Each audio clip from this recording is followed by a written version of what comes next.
Hi, welcome to Richard Cabile YouTube channel, and for today's tutorial, I will be teaching you on how to allow and don't allow Bluetooth sharing and content and privacy restrictions on iPhone X. But first, kindly subscribe to this channel and don't forget to hit the subscribe button and the bell to notify you for the new updates. And let's start.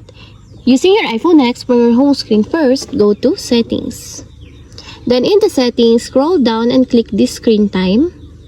Then in the screen time, scroll down again and click the content and privacy restrictions. Then after that, in the content and privacy restrictions, scroll down and go to privacy sections, then click the Bluetooth sharing.